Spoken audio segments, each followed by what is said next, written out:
नमस्कार, मैं दीपक शर्मा, मेरे यूट्यूब मंच पर आपका स्वागत है।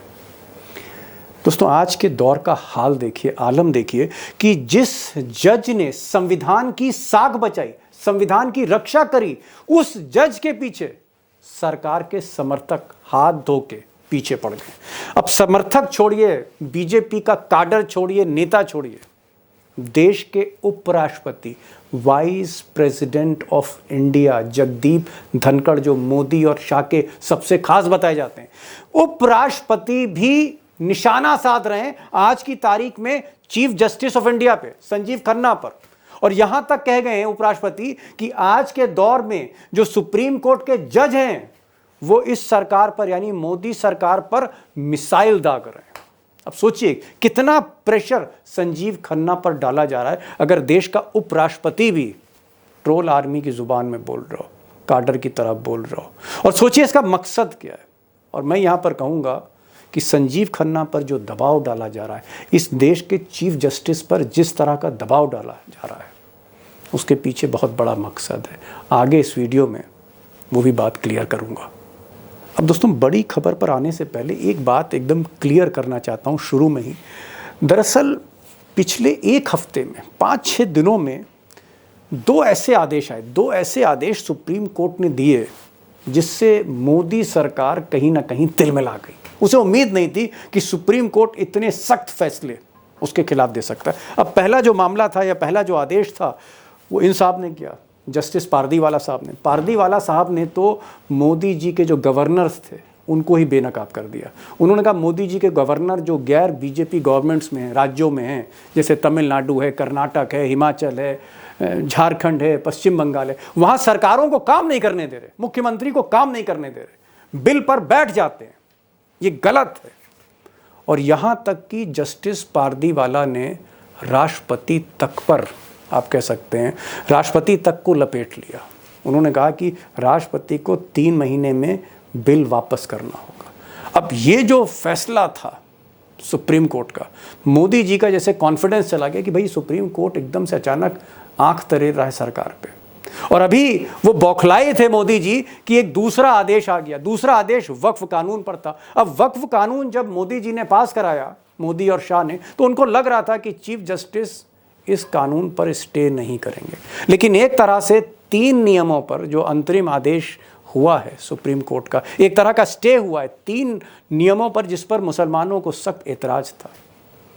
जिस तरह से चीफ जस्टिस ने मुसलमानों को वक्फ कानून में बड़ी राहत दी, उससे ऐसा लगा कि मोदी सरकार वाकई अब तिलमिला चुकी है। और उसका असर हमें देखने को मिला जब उपराष्ट्रपति मैदान में उतरे और उन्होंने निशाना साधना शुरू कर दिया चीफ जस्टिस पर खासकर।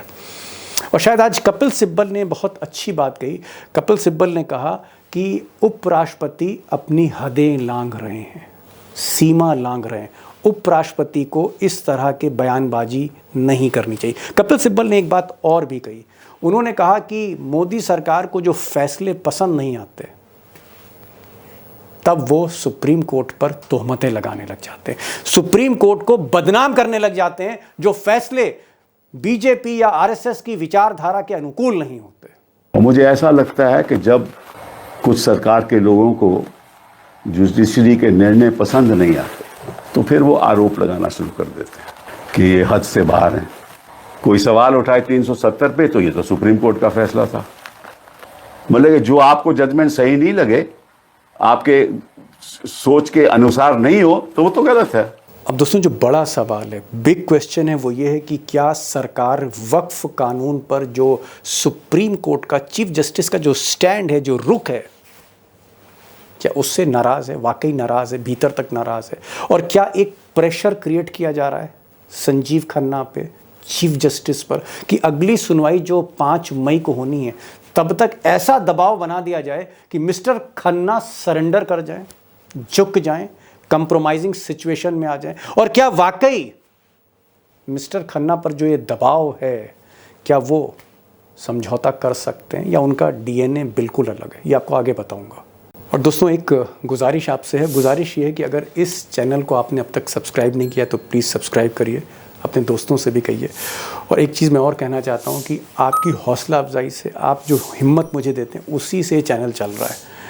तो मैं चाहूँगा कि इसको वीडियो को भी एक शेयर करिए अगर आपको वीडियो पसंद आ रहा है। और एक और मेरी गुजारिश है कि प्लीज़ कमेंट ज़रूर लिखिएगा कि ये वीडियो आपको कैसा लगा, क्योंकि उससे एक मुझे आइडिया मिलता है आगे वीडियो बनाने में।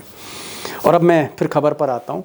एक चीज़ यहाँ पर मैं ज़रूर आपसे साझा करना चाहूँगा कि जिस तरह से सोशल मीडिया का इस्तेमाल बीजेपी कर रही है, किसी भी जज को, किसी भी विपक्षी नेता को टारगेट करने में, निशाना साधने में, आप कह सकते हैं कि सीधे सीधे चरित्र हनन करने में, उसका कोई सानी नहीं। मिसाल के तौर पर पिछले 48 घंटे में, चाहे वो एक्स हो यानी ट्विटर हो, फेसबुक हो, इंस्टाग्राम हो, जिस तरह की बातें चीफ जस्टिस के बारे में कही जा रही हैं वो अकल्पनीय है। मिसाल के तौर पर एक्स पर ये आप देखिए, एक ट्वीट देखिए। इस ट्वीट में क्या है कि एक सुप्रीम कोर्ट बनाया गया है और एक सुप्रीम कोर्ट के साथ एक तस्वीर बना दी गई, यानी वक्फ की सुनवाई से पहले सुप्रीम कोर्ट ऐसा था, ये उसकी इमारत थी। वक्फ में जिस तरह से मुसलमानों को राहत दी संजीव खन्ना ने, तो उन्होंने कहा कि साहब ये जो सुप्रीम कोर्ट है ये सुप्रीम कोर्ट ऑफ पाकिस्तान हो गया है। ये भाषा का इस्तेमाल हो रहा है, इस तरह के पिक्चर्स वायरल किए जा रहे हैं। इसी तरह से एक और आप देखिए, ट्वीट देखिए। इस ट्वीट में एक बहुत ही आपत्तिजनक बात कह दी। इस देश की सबसे बड़ी अदालत सुप्रीम कोर्ट को कहा जा रहा है सुप्रीम कोठा बना दिया गया है। और इसमें जो है उपराष्ट्रपति का जो बयान है वो वायरल किया जा रहा है और उस बयान में कहा गया है कि साहब लोकतंत्र जो है वो सुप्रीम कोर्ट, अदालतें चला रही हैं, अदालत ही कार्यपालिका का काम कर रही है, अदालत ही सरकार का काम कर रही है। और ना सिर्फ सरकार का काम कर रही हैं बल्कि जो जज हैं ये सुपर पार्लियामेंट हो गए। जो सुप्रीम कोर्ट है ये सुपर पार्लियामेंट हो गई। कौन कह रहा है? उपराष्ट्रपति कह रहे हैं। और बयान को वायरल कौन कर रहा है? बीजेपी की ट्रोल आर्मी। और मकसद क्या है? प्रेशर डालना चीफ जस्टिस पे। और मकसद क्या है कि चीफ जस्टिस कहीं ना कहीं इस प्रेशर में दब जाए। अब एक बात मैं और कहना चाहूँगा, क्योंकि मामला वाइस प्रेसिडेंट ऑफ इंडिया का है और मैं आपको बताना चाहूँगा कि वाइस प्रेसिडेंट ऑफ इंडिया, उपराष्ट्रपति, प्रोटोकॉल में प्रधानमंत्री से भी ऊपर होते हैं। यानी सबसे ऊपर राष्ट्रपति, फिर उपराष्ट्रपति, फिर प्रधानमंत्री।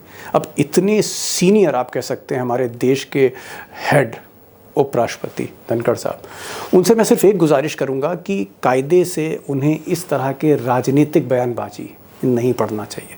और इस देश में जहां सर्वपल्ली राधाकृष्णन, जहां वीवी गिरी जैसे, जहां पर के.आर. नारायण जैसे उपराष्ट्रपति रहे हों, कहीं ना कहीं उस गरिमा का ख्याल उपराष्ट्रपति को रखना चाहिए, धनखड़ साहब को रखना चाहिए। और जो हल्की बातें वो कर रहे हैं जिससे एक माहौल ख़राब हो रहा है, कहीं ना कहीं ऐसा लगता है, मुझे ऐसा लगता है और बाकी लोगों को भी लगता है कि उपराष्ट्रपति मोदी और शाह की भाषा बोल रहे हैं। कहीं ना कहीं उनको प्रॉम्प्ट किया गया है, कहीं ना कहीं उनसे कहा गया है कि आप ऐसा बोलिए, और फिर जो वो बोल रहे हैं उसको प्रचारित किया जा रहा है। ऐसा इस देश में कभी नहीं हुआ है। और दोस्तों, अब असली सवाल पर कि जो प्रेशर बनाया जा रहा है चीफ जस्टिस पर, क्या संजीव खन्ना झुक जाएंगे? 5 मई को जो सुनवाई है, क्या वो झुक जाएंगे? या उनका जो डीएनए है वो सरकार के आगे न कभी झुका है और न झुकेगा? कैसा है? मामला बहुत ही संवेदनशील है, ये बहुत ही आप कह सकते हैं जुडिशियल मामला है। हाँ, सुप्रीम कोर्ट भी इन्वॉल्व है, वाइस प्रेसिडेंट भी इन्वॉल्व है। मैंने आज एक साहब को बुलाया है, अशोक अरोड़ा साहब को, और ये इत्तेफाक कहिए कि जगदीप धनखड़ के साथ भी उन्होंने काम किया 30 साल पहले, संजीव खन्ना के साथ भी काम किया। तो संजीव खन्ना को भी जानते हैं और धनखड़ साहब को भी जानते हैं, यानी जो निशाना साध रहा है उसको भी जानते हैं और जिसको टारगेट किया जा रहा है उसको भी जानते हैं। मेरी सिर्फ एक रिक्वेस्ट है कि जो अशोक अरोड़ा साहब बोल रहे हैं उसको गौर से सुनिएगा। सारी पिक्चर अशोक अरोड़ा की जो बातचीत है उससे क्लियर हो जाएगी। मेरा सवाल यह है अरोड़ा साहब, क्या उपराष्ट्रपति जगदीप धनखड़ या मोदी जी की जो ट्रोल आर्मी है वो, या सोशल मीडिया पे बीजेपी के आईटी सेल के जो लोग हैं, क्या संजीव खन्ना पर, सुप्रीम कोर्ट पर प्रेशर डाल रहे हैं, हमला करके एक दबाव बना रहे हैं? और क्या सरकार कहीं ना कहीं झुंझलाई हुई है जब से वक्फ पर इतना इंपॉर्टेंट डिसीजन दे दिया जो मुस्लिम्स के फेवर में जा रहा है संजीव खन्ना ने? और दूसरी बात, जो पारदीवाला, जिनको आप जानते थे, पारदीवाला साहब जो एक दूसरे जज हैं सुप्रीम कोर्ट के, उन्होंने जिस तरह से मोदी के गवर्नरों की आप कह सकते हैं लगाम टाइट करी है, उससे क्या सरकार झुंझलाई हुई है और एक प्रेशर क्रिएट किया जा रहा है चीफ जस्टिस साहब पे, सुप्रीम कोर्ट पर? दीपक जी, मेरे को थोड़ा समय दीजिए सेटल होने का, क्योंकि बड़ा दुख होता है मतलब किसी दोस्त के बारे में बोलने में जिसको आप 30 साल से जानते हैं। कौन, किस दोस्त की बात कर रहे हैं? मैं जगदीप धनखड़ जी की बात कर रहा हूँ। अच्छा, उपराष्ट्रपति साहब जी, वो मेरे अच्छा। दोस्त थे। मैं थे कह रहा हूँ, मैं उनको दोस्त नहीं मानता हूँ क्योंकि वो इस काबिल नहीं है। मतलब कि मैं उनको काबिल नहीं समझता कि मैं उनको अपना दोस्त कहूँ। अरे साहब, इतने बड़े वकील थे सुप्रीम कोर्ट के, मोदी जी कहते हैं उनसे बड़ा कोई वकील नहीं हुआ सुप्रीम कोर्ट में, आप कह रहे हैं काबिल नहीं है। आप देखो जरा, इनको उपराष्ट्रपति बनने से पहले कभी आपने पढ़ा किसी ने भी कहीं कानून की किताब, कहीं इन्होंने किसी कोई इंपॉर्टेंट केस किया हो, किसी पे जजमेंट पे कमेंट किया हो? कभी मजिस्ट्रेट की जजमेंट के खिलाफ भी इन्होंने कमेंट नहीं किया। मतलब ही वॉज पर्सन अननोन, इनको कोई नहीं जानता था। मतलब कोई मुकदमा तो मैं जब when I was the prime minister, जो सीई होता है सुप्रीम कोर्ट में वो सेक्रेटरी होता है और कपिल प्रेसिडेंट थे, ही वाज मेंबर एग्जीक्यूटिव। अच्छा, कपिल सिब्बल बार काउंसिल के वो Yes. प्रेसिडेंट थे और आप Yes. सेक्रेटरी थे जी। सेक्रेटरी तो ये क्या थे उस वक्त? मिनिस्टर होता है ना, सीईओ वो होता है। नहीं, जगदीप धनखड़ उस वक्त क्या थे ये तो बता दीजिए। एग्जीक्यूटिव थे यार, 21 बंदों में वो भी बैठते थे और कभी बोले नहीं मीटिंग में, कभी किसी बात पे स्टैंड नहीं लिया इन्होंने, लिया ही नहीं। मतलब आप जब सेक्रेटरी थे उस वक्त ये मेंबर थे? मेंबर एग्जीक्यूटिव जो 21 बंदों की होती है ना कमेटी, तो 21 बंदों में ये भी एक थे, नंबर 1 इनका भी था। कोई नंबर 1 तो नहीं था, मतलब he was one of those 21 members, member executive. कभी कभी स्टैंड नहीं लिया। मैं तभी कह रहा हूँ दोस्त थे। मेरे को शर्म आ रही है, मतलब मेरा दिल भारी होता है ये कहने में कि अपने दोस्त के बारे में ये बात कहो, लेकिन मैं तो 142 करोड़ पे बोलता हूँ, मैं किसी दोस्त पे नहीं बोलता हूँ ना। नहीं, लेकिन आज की तारीख में माफी चाहूंगा अरोड़ा साहब, आपका जो तजुर्बा है, मैं आपसे लीगल मैटर्स में बराबरी नहीं कर सकता, मैं तो एक्सपर्ट के तौर पे बुलाता हूं। लेकिन मोदी जी का, अमित शाह का, बीजेपी का कहना है कि जगदीप धनखड़ एक बहुत काबिल वकील थे सुप्रीम कोर्ट के, इसी वजह से इनको गवर्नर बनाया गया और इसी वजह से उनको उपराष्ट्रपति बनाया गया। और आज की तारीख में जो जगदीप धनखड़ है, इनका जो स्थान है प्रोटोकॉल में वो प्रधानमंत्री से भी ऊपर है।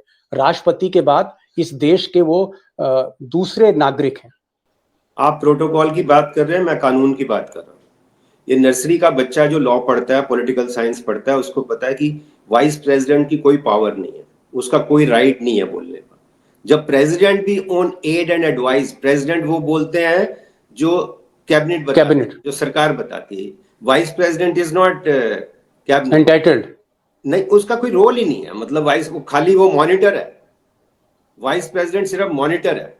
तो आपका क्या कहना है, अगर मैं सीधे लीगल मामले पर आऊं, आपका ये कहना है कि जगदीप धनखड़ साहब जो उपराष्ट्रपति हैं हमारे देश के, और हमें सम्मान करना पड़ेगा उनकी कुर्सी का, जगदीप धनखड़ ने सुप्रीम कोर्ट के जो जजेस हैं उनको कहा कि ये सुप्रीम संसद है, संसद से भी बड़ी है और ये मिसाइल की तरह अटैक कर रहे हैं, मिसाइल मार रहे हैं। ये उनका लफ्ज था। क्या आपको लगता है कि ये उनको नहीं बोलना चाहिए था? यस या नो? कुछ और कह रहा हूं, मैं कुछ और कड़वी बात कर रहा हूं। जगदीप धनखड़ का कमेंट वैसा ही है जो ट्रोल आर्मी के अनपढ़ लड़के लगा रखे हैं ना उन्होंने आईटी सेल में, कि जो भी बोले उसके खिलाफ बोलो। तो वो ट्रोल आर्मी वाला काम कर रहे हैं, इतना घटिया काम कर रहे हैं। तभी मैंने कहा वो दोस्त थे। और दूसरी बात, जो ये मोदी शाह को तो सूट करता है, मोदी शाह को तो जो भी ट्रोल करेगा सुप्रीम कोर्ट को सूट करता है, इसलिए वो कह रहे हैं बहुत बड़े, कोई बड़े वकील नहीं थे, कोई इन्होंने ढंग का मुकदमा नहीं किया, कभी किसी बात पे कमेंट नहीं किया। ये तो गवर्नर क्लास के लिए भी एक कलंक है। आज गवर्नर ये कहते हैं ना, वो कहते हैं मुन्नी बदनाम हुई डार्लिंग तेरे लिए। तो सारे गवर्नर इसलिए बदनाम हुए हैं क्योंकि जो धनखड़ ने काम किया गवर्नर बन के, और जिसकी वजह से उनको वाइस प्रेसिडेंट बनाया घटिया काम करने पे, उनको घटिया काम करने का इनाम दिया वाइस प्रेसिडेंट बनाने में। कोई उन्होंने अच्छा काम नहीं किया था। उन्होंने कहा मैं तो जनाब आपके लिए इतना बिक सकता हूं, उन्होंने साबित कर दिया मैं इतना बिक सकता हूं। चलिए, खैर आपके दोस्त थे, मैं बहुत पर्सनल लेवल पे नहीं जाऊंगा, लेकिन आपने एक चीज कही कि आप कितने साल से इनको जानते हैं तो बता दीजिए। 30 साल से ज्यादा जानता हूं। 30 साल से ज्यादा कभी स्टैंड नहीं लिया, पर दोस्त हैं, बड़े भाई हैं, मैं इज्जत करता था, अब नहीं करता हूं। चलिए, आप कह रहे हैं अशोक अरोड़ा हैं, सीनियर एडवोकेट क्यों हैं। कर रहे हैं? दोस्तों, ये इसलिए कर रहे हैं, इनको थोड़ी अकल होनी चाहिए। मैं ये भी कह रहा हूं, ये दिमाग भी नहीं लगा रहे। ये सोच रहे हैं मैं अब ज्यादा बोल के प्रेसिडेंट बन जाऊंगा। अरे सारा गांव बन जाएगा, तुम्हें प्रेसिडेंट नहीं बनाएंगे। ये इनको समझ नहीं आ रही। मैं इनको एज ए फ्रेंड सजेस्ट कर रहा हूं कि अपनी इज्जत रखो। ये कभी प्रेसिडेंट नहीं बनाएंगे, चाहे आप उल्टा लेट जाओ। ये इसलिए कर रहे हैं कि अब 27 में कुर्सी खाली हो रही है तो मेरे को प्रेसिडेंट बना दे। इनको ये नहीं पता प्रेसिडेंट नहीं बनाएंगे ये मोदी शाह, क्योंकि आप प्रेसिडेंट के पास फिर भी एक पावर आ जाती है कि प्राइम मिनिस्टर को कभी हटाने की या किसको प्राइम मिनिस्टर बनाए। प्रेसिडेंट के पास फिर भी एक पावर आ जाती है, इसलिए इनको कभी नहीं बनाएंगे। चलिए, इनको ये बात समझ नहीं आ रही है। मैं अब मुद्दे पे आता हूं। हो गया, क्योंकि आपके वो दोस्त रहे, 30 साल पुराने दोस्त थे आपके, जगदीप धनखड़ उपराष्ट्रपति। आपने उनके साथ काम किया है। जब आप सेक्रेटरी थे तो वो मेंबर थे बार काउंसिल के, और कपिल सिब्बल प्रेसिडेंट थे आपके। इस विषय पे मैं नहीं जा रहा हूं, मैं असली विषय पर आ रहा हूं। क्या चाहे वो धनखड़ हो, वाइस प्रेसिडेंट हो, या फिर बाकी जो बीजेपी की ट्रोल आर्मी हो, जिस तरह से सुप्रीम कोर्ट के बारे में कहा जा रहा है, और मैं आपको कुछ प्रमाण दे रहा हूं, ये कहा गया, जो सोशल मीडिया पे ट्रेंड हो रहा था, सुप्रीम कोर्ट को कहा गया सुप्रीम कोठा ऑफ इंडिया, नंबर 1। नंबर 2, यही जो ट्रोल आर्मी थी, इन्होंने वायरल करके कहा कि ये सुप्रीम कोर्ट ऑफ इंडिया नहीं है, ये सुप्रीम कोर्ट ऑफ पाकिस्तान है, और बाकायदा फोटो उसकी बनाई गई जहां पर बिल्डिंग पाकिस्तान के सुप्रीम कोर्ट की दिखाई गई। ये जो जिस तरह से संजीव खन्ना, जो हमारे चीफ जस्टिस हैं, जिन्होंने बहुत बोल्ड डिसीजन दिया वक्फ के मामले में, क्या उनको डराया जा रहा है? और 5 मई को जो अगली सुनवाई है उसके लिए प्रेशर क्रिएट किया जा रहा है? और क्या सरकार और बीजेपी और पूरा राइट विंग जो है वो क्या बहुत झुंझलाया हुआ है जब से ये वक्फ में मुस्लिम्स को रिलीफ मिला है? पक्की बात है, आई 100% agree with you Deepak ji. सरकार जो है टोटल बौखलाई हुई है। सरकार ने ट्रोल आर्मी लगा दी है। ट्रोल आर्मी में जो अनपढ़ लड़के जो हैं वो ट्रोल करते हैं, उसमें दीप धनखड़ भी उसमें शामिल हो गए हैं। इनकी कोई पावर नहीं है, इनको कमेंट करना नहीं चाहिए। सुप्रीम कोर्ट की पूरी पावर थी। गवर्नर जो हरकतें कर रहे थे, सुप्रीम कोर्ट ने एक अच्छा फैसला दिया है। और सुप्रीम कोर्ट का ये कहना कि प्रेसिडेंट इतने दिन में डिसाइड करे, इसमें कोई बुराई नहीं है। महात्मा गांधी से बड़े वकील नहीं है ये। महात्मा गांधी ने ये कहा था कि president is the first servant of people. President भी सर्वेंट है। प्रेसिडेंट को ये नहीं कह सकते प्रेसिडेंट लेके बैठ जाए 10 साल, तो प्रेसिडेंट को कुछ कह नहीं सकते। तो जो पार्टीवाला साहब की बेंच ने जो जजमेंट दी है, वो जजमेंट दिया जो महात्मा गांधी ने कहा है, जो बाबा साहब ने कहा है कि प्रेसिडेंट इज सर्वेंट, प्रेसिडेंट राजा नहीं है। ये जगदीप धनखड़ को समझनी चाहिए बात। ये अनपढ़ ट्रोल आदमी को समझ, राजा नहीं है प्रेसिडेंट। प्रेसिडेंट भी आंसरेबल है। इसलिए सुप्रीम कोर्ट ने कहा कि भैया महीना, 2 महीना, 3 महीना में डिसाइड करो। आप ये थोड़ी जब तक सरकार नहीं करेगी। अब सरकार की अगर यूनियन ऑफ इंडिया का बिल लेके बैठ जाए तो मोदी नहीं बोलेंगे क्या? मोदी शाह नहीं बोलेंगे? अगर वो बिल लेके बैठ जाए प्रेसिडेंट तो नहीं कहेंगे जी फैसला करो ना आप। एक चीज और, बिल्कुल जो संवैधानिक फैसला हुआ है, इसमें कोई अरोड़ा गलती साहब, नहीं हुई है। एक और टेक्निकल क्वेश्चन है, मुझे लगा आपसे बेहतर कोई नहीं बताएगा। आपके जो दोस्त जगदीप धनखड़ जो उपराष्ट्रपति हैं, इन्होंने एक और इल्जाम लगाया सुप्रीम कोर्ट पर। इन्होंने कहा कि भारतीय संविधान का जो आर्टिकल 142 है, 142 आर्टिकल में सुप्रीम कोर्ट को कुछ स्पेशल पावर दी गई है। धनखड़ साहब का कहना है कि ये जो स्पेशल पावर है इसका मिसयूज कर रहे हैं संजीव खन्ना या पारदीवाला जैसे जज, और ये जो लोकतंत्र से चुनी हुई सरकार है उस पर न्यूक्लियर मिसाइल ठोक रहे हैं, न्यूक्लियर मिसाइल दाग रहे हैं। ये स्टेटमेंट आपको लगता है कि गलत है, सही है? ये एक तो कॉन्स्टिट्यूशनली गलत है, और एक करेक्टर देखे बंदे का तो उसमें भी गलत है।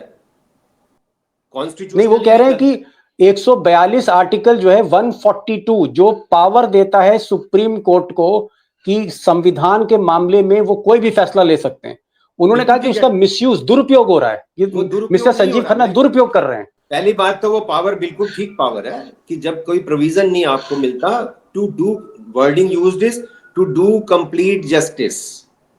टू डू कंप्लीट जस्टिस खाली सुप्रीम कोर्ट की पावर नहीं है, एक सिविल जज और मजिस्ट्रेट की पावर भी है, हाई कोर्ट की भी है। सिविल जज 151 में टू डू कंप्लीट जस्टिस कुछ भी ऑर्डर पर पास कर सकता है। ये जगदीप धनखड़ कोई बताए सिविल जज को भी जो एक दिन का लड़का लड़की पेश लगता है उसको भी पावर है टू डू कंप्लीट जस्टिस 151 में कुछ भी ऑर्डर पार कर सकते हैं। और सुप्रीम कोर्ट को वो 142 में पावर है, हाई कोर्ट को 482 में पावर है वो सारी। तो टू डू कंप्लीट जस्टिस वो कुछ भी कर सकते हैं। ना इनको कानून आता है ना इनकी नीयत ठीक है। मैं यही बात आपको कह रहा हूं, कानून भी नहीं आता, नीयत भी ठीक नहीं है। और इन्होंने जो सारे काम किए हैं इनकी वजह से ये जजमेंट आई है।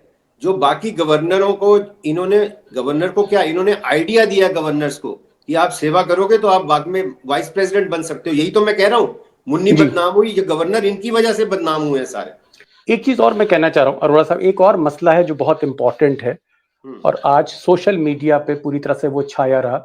उसमें ये कहा जा रहा है कि जिस तरह से संजीव खन्ना ने वक्फ के मामले में जो वक्फ का कानून बनाया था उस मामले में रोक लगा दी, अंतरिम रोक लगा दी कि किसी भी मस्जिद के, पुरानी मस्जिद के कागज नहीं मांगे जाएंगे, कोई जांच नहीं होगी, वक्फ बाय यूजर जो है उसको, उस नियम को हटाया नहीं जाएगा। और सबसे बड़ी बात, जो गैर मुस्लिम हैं उनको जो है वक्फ काउंसिल में, वक्फ बोर्ड में उनको अपॉइंट नहीं किया जाएगा।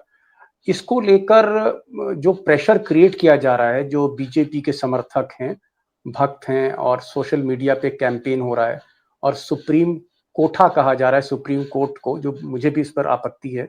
और ये कहा जा रहा है कि ये सुप्रीम कोर्ट ऑफ इंडिया नहीं रहा, संजीव खन्ना ने इसको सुप्रीम कोर्ट ऑफ पाकिस्तान बना दिया है। और कहीं ना कहीं वो कंप्रोमाइज हो गए पूरी तरह से और उन्हें बिल्कुल चिंता नहीं इस देश की। क्या आपको लगता है कि इतना ज्यादा दबाव संजीव खन्ना पे होगा कि ऐसा तो नहीं है कि वो अपने फैसले से पलट जाएंगे, वो दब जाएंगे? क्या ऐसा हो सकता है? संजीव खन्ना को आप कैसे देखते हैं? तो अपने दोस्तों को, दर्शकों को आप ये सब बता दीजिए, थोड़ा क्लैरिफाई करिए। ये सुप्रीम कोर्ट ने स्टे नहीं किया है, ये इन्होंने खुद जाके सरेंडर किया है। ठीक है, इन्होंने खुद स्टेटमेंट दी कि हम ऐसा नहीं करेंगे। जैसे बच्चे को डांटते हैं ना, ऐसा तो नहीं करेगा, तो हाथ जोड़ के नहीं जी आगे से नहीं करूंगा। इन्होंने खुद हाथ जोड़ के वहां पे कहा जी हम नहीं करेंगे। इससे क्लियर होता है, इतने बड़े वकील और कलाकार वकील जब जाके ये कहते हैं हम नहीं करेंगे, इससे साबित होता है कि ये कितना इन्होंने अंधा कानून बनाया है। इनका अपना स्टेटमेंट है, सुप्रीम कोर्ट ने फैसला नहीं किया, इनकी एश्योरेंस रिकॉर्ड की है। ये जगदीप धनखड़ को समझ नहीं आई है बात, उस पर दिमाग नहीं लगा रहे। जगदीप धनखड़ तो खाली नौकरी कर। चलिए जगदीप धनखड़ को छोड़ देते, मैं वक्फ पर आ रहा हूं। क्या आपको लगता है कि 5 मई को जो अगली सुनवाई बहुत क्रूशल है, बहुत कुछ डिपेंड करेगा, क्या ऐसा तो नहीं है कि संजीव खन्ना दब सकते हैं और दबाने की कोशिश हो रही है? भाई एक जज है जिसने थोड़ी हिम्मत दिखाई, उसको अगर आप चारों तरफ से घेर लें और हर वक्त बदनाम करते रहें उसको, तो कहीं ना कहीं साइकोलॉजिकल प्रेशर तो होता है। तो आपको लगता है कि उनकी इच्छा शक्ति मजबूत है, संजीव खन्ना का डीएनए मजबूत है, या संजीव खन्ना चंद्रचूड़ की तरह ऐसा तो नहीं लास्ट मोमेंट पे सरेंडर कर दें? मैं यही कह रहा हूं आपको। देखिए पहले तो दीपक जी, कोई बार में मैं कहता हूं एक दिन का भी बच्चा आता है, जूनियर सीनियर नहीं होता, वी आर ऑल कलीग्स। क्योंकि मैं 30 साल से जानता हूं, क्योंकि मैं इनका डीएनए जानता हूं, क्योंकि मैंने इनकी जजमेंट्स देखी हैं, और क्योंकि मैंने इनका किरदार देखा है 30 साल से कि he is a strong man, man of substance. और आज तक की जो जजमेंट आई हैं उसके बिहाफ पे, उस पे बेसिस पे मैं कहता हूं इट इज हाईली अनलाइकली। आप गैस नहीं करते हो, आप बता सकते हो। I am saying it is highly unlikely that Sanjiv Khanna would और his bench would come under pressure. मेरा इंप्रेशन है, बाकी तो कल क्या होगा किसी को नहीं पता है, लेकिन मेरा इंप्रेशन ये है। और ये बात आपकी बिल्कुल 100% दीपक जी ठीक है कि ये सारी ट्रोल आर्मी इंक्लूडिंग धनखड़ ये सिर्फ प्रेशर बना रहे, ये हल्की बातें करते। चलिए एक सवाल का और जवाब दे दीजिए, एक सवाल का और जवाब दीजिए, अंतिम सवाल है। क्या आपको लगता है कि वक्फ केस, क्योंकि आपने भी पढ़ा है, ये केस मेरिट पर है और इसमें जो मुस्लिम समाज है उनको बहुत से टेक्निकल मामलों में राहत मिल सकती है आगे चलकर, आगे जैसे गैर मुस्लिम को आना? जी पहले भी कहा था कि ये टेक्निकल नहीं, कॉन्स्टिट्यूशनली ये संवैधानिक तरीके से ये अंधा कानून है। आपने वो मंदिर के लिए क्यों नहीं बनाया? एक लाइन की तो बात है, आपने वो मंदिर के लिए नहीं बनाया और यूनिफॉर्म सिविल कोड की बात करते हो और इनके लिए बना दिया, मुस्लिम्स के लिए। इट इज अंधा कानून, unconstitutional, it has to be set aside. कोई ऑप्शन नहीं है, कोई ऑप्शन नहीं, it has to be question, set aside. Arora साहब ने आज 3 इम्पोर्टेंट बातें कही हैं। पहली बात उन्होंने ये कही है कि धनखड़ साहब को वो तब से जानते हैं जब वो मेंबर हुआ करते थे बार काउंसिल में, और मिस्टर अरोड़ा जो थे उस वक़्त सेक्रेटरी थे, कपिल सिब्बल प्रेसिडेंट थे, तब से जानते हैं। उन्होंने कहा कि धनखड़ साहब ने जो कुछ टिप्पणियाँ की हैं सुप्रीम कोर्ट पे गलत है। वाइस प्रेसिडेंट जो है इस तरह की बातें नहीं कर सकता है। उपराष्ट्रपति संविधान के मुताबिक इस तरह की बात नहीं कर सकता है। उनको ये बातें नहीं करनी चाहिए थी। दूसरी चीज, इनका मानना है कि संजीव खन्ना जो चीफ जस्टिस हैं, जिन्होंने बहुत बड़ी राहत दी है मुस्लिम समाज को वक्फ कानून में, मोदी के वक्फ कानून में, उन्होंने कहा कि संजीव खन्ना को प्रेशराइज किया जा रहा है कि 5 मई की जो अगली बैठक है उसमें कहीं ना कहीं उनको एक तरह से दबाव बना के फर्दर जो है रिलीफ ना वो दे। तो उन्होंने कहा कि बहुत मुश्किल है, क्योंकि संजीव खन्ना एक स्ट्रॉन्ग डीएनए है। संजीव खन्ना को भी 30-35 साल से अरोड़ा साहब जानते हैं। उन्होंने कहा कि संजीव खन्ना झुकने वाले नहीं, सरकार के आगे झुकेंगे नहीं, और अनलाइकली यानी बहुत कम संभावना है कि वो अपने फैसले से पलट जाएं। और तीसरी बड़ी बात उन्होंने ये कही कि ये जो वक्फ कानून है ये मेरिट पर है, पूरा केस अनकॉन्स्टिट्यूशनल है, बहुत से इसमें नियम, और ये आगे चल के सेट असाइड हो सकता है, ये आगे चलकर इस कानून पर रोक लग सकती, वो अरोड़ा साहब ने कहा है। अरोड़ा साहब, आपने समय निकाला और मैं आपका शुक्रगुजार हूं कि आप शॉर्ट नोटिस पे इस प्रोग्राम में आए और आपने बहुत खुलकर बात की। धनखड़ साहब के बारे में भी आपने बहुत कुछ कहा और आप बहुत कुछ बता सकते थे उनके पर्सनल लाइफ के बारे में, लेकिन हम इस शो में किसी के पर्सनल लाइफ में नहीं जाते हैं। इसलिए जो भी आपने कहा, मुझे लगता है दोस्तों को समझ आ गया होगा कि पर्दे के पीछे की कहानी क्या है और क्या खेल हो रहा है, सरकार क्या खेल कर रही, कितनी चुन चाहिए। Thank you so much Mister Arora for joining this programme. Thank you so much sir.